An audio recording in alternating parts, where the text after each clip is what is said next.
ارشاد ربانی ہے، پس جو کوئی اپنے رب کی ملاقات کا امیدوار ہو، اسے چاہیے کہ وہ اچھے اعمال کرے اور اپنے رب کی بندگی میں کسی کو شریک نہ ٹھہرائے۔ ریاکاری شرک ہے اور شرک کبیرہ گناہ ہے۔ ریاکاری کو منافقین کی خصلت قرار دیا گیا ہے۔ رسول اللہ صلی اللہ علیہ وسلم نے اپنی امت کے بارے میں شرک کا خوف ظاہر فرمایا۔ آپ صلی اللہ علیہ وسلم سے دریافت کیا گیا کہ کیا آپ صلی اللہ علیہ وسلم کے بعد آپ صلی اللہ علیہ وسلم کی امت شرک میں مبتلا ہو جائے گی؟ آپ صلی اللہ علیہ وسلم نے ارشاد فرمایا، ہاں۔ پھر یہ وضاحت فرمائی کہ وہ لوگ چاند، سورج کی، پتھر اور بتوں کی پرستش نہیں کریں گے، لیکن ریاکاری کریں گے اور لوگوں کو دکھانے کے لیے نیک کام کریں گے۔ تفسیر ابن کثیر۔ ریاکاری کی اقسام۔ بندے کا مقصود اللہ کے سوا کچھ اور ہو، اس کی خواہش یہ ہو کہ لوگ اس کے کارنامے کو جانیں، اخلاص بالکل مقصود نہ ہو تو یہ نفاق کی ایک قسم ہے اور توحید کے اعلیٰ درجہ کے منافی ہے۔ بندہ اللہ کے لیے عبادت میں داخل ہو اور اللہ ہی کے لیے عبادت سے نکلے، پھر اس چیز کو لوگوں کو علم ہو جائے اور اس پر اس کی تعریف ہو تو اس تعریف سے اس کے دل کو سکون و اطمینان حاصل ہو اور وہ مزید اس بات کی تمنا کرے کہ لوگ اس کی تعریف و توصیف کریں۔ یہ پوشیدہ ریاکاری پر دلالت کرتی ہے۔ جسمانی ریاکاری، جیسے کوئی شخص چہرے کی زردی اور جسم کی کمزوری ظاہر کرے، اس سے لوگوں کو یہ دکھانا مقصود ہو کہ وہ بڑا عبادت گزار ہے اور اس پر آخرت کا خوف غالب ہے۔ اور کبھی کبھار ریاکاری آواز کی پستی اور ہونٹوں کی پسر مردگی سے بھی ہوتی ہے، تاکہ لوگوں کو یہ شعور دے کہ وہ روزے سے یا بھوکا ہے۔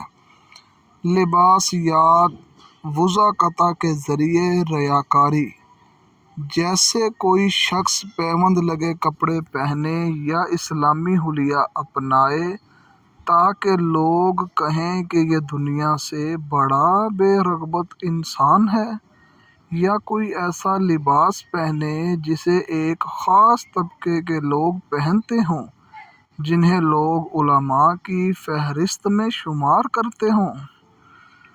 قولی ریاکاری، یہ عام طور پر وعظ و نصیحت، نیز بحث و تقرار، مناظرہ اور علم کے اظہار کے لیے احادیث و آثار کے حفظ کے ذریعے دینداروں میں پائی جاتی ہے۔